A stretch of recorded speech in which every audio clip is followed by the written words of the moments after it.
અરવલ્લી જિલ્લાના મેઘરજ નગરમાં આવેલ મેઘરજ કેળવણી મંડળ સંચાલિત શ્રી પીસીએન હાઈસ્કૂલમાં ધોરણ 10 અને 12ના બોર્ડના વિદ્યાર્થીઓનું દર વર્ષની જેમ આ વર્ષે પણ સેન્ટર ફાળવવામાં આવ્યું છે।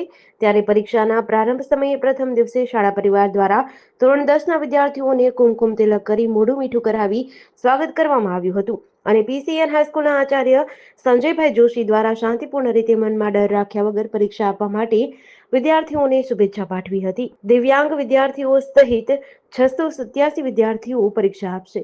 શ્રી પીસીએન હાઈસ્કૂલ મેઘરજમાં ધોરણ 10ની આજે માર્ચ 2025ની બોર્ડની જાહેર પરીક્ષાઓ શરૂ થઈ રહી છે। ત્યારે અમારી શાળાની અંદર યુનિટ 1, 2 અને 3 છે।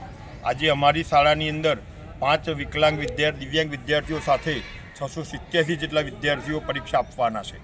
આ પરીક્ષાર્થીઓનું અમે શાળાના ગેટ ઉપર અમે કુમકુમ તિલક કરી એમને ચોકલેટ આપી મોં મીઠું કરાવી અને એમનું સ્વાગત કર્યું છે।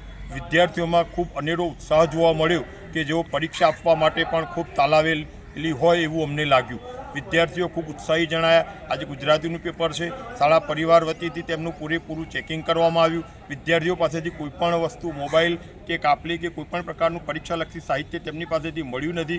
વાલીઓએ પણ અમને ખૂબ સાથ સહકાર આપ્યો છે। ત્યારે હું સમગ્ર શાળા પરિવાર, મારા યુનિટના બંને સંવાદ મિત્રો શ્રી વાણિયા સાહેબ અને શ્રી નરેશભાઈ પટેલ સાહેબ સાથે આવેલ સરકારી પ્રતિનિધિઓનો પણ હું શાળા પરિવાર વતીથી આભાર માનું છું અને આજના પરીક્ષાર્થીઓ ખૂબ સારા માહોલની અંદર પરીક્ષા આપશે અને ઉત્તમ પરિણામ મેળવશે એવી હું આશા રાખું છું। ધોરણ 10ની અને 12ની પરીક્ષા શરૂઆતનો પ્રારંભ થઈ રહ્યો છે। ત્યારે આજે 27 ફેબ્રુઆરીના દિવસે મેઘરજ પીસીએન હાઈસ્કૂલ ખાતે પ્રથમ જે પેપરની શરૂઆત થઈ ચૂકી છે, ત્યારે મેઘરજ પીસીએન હાઈસ્કૂલ ખાતે જે આપ જોઈ શકો છો ત્યાં કડક પોલીસ બંદોબસ્ત વચ્ચે અને નિરીક્ષકો અને સંવાહકોની હાજરીમાં અત્યારે મેઘરજ પીસીએન હાઈસ્કૂલ ખાતે પરીક્ષાનો પ્રારંભ થઈ ચૂક્યો છે। પ્રથમ બાળકોને મોં મીઠું કરાવીને ચોકલેટ આપીને આ પરીક્ષાના માટે આવેલ વિદ્યાર્થીઓનું સ્વાગત કરવામાં આવ્યું હતું અને વિદ્યાર્થીઓમાં અનેરો ઉત્સાહ અને આનંદ જોવા મળ્યો હતો।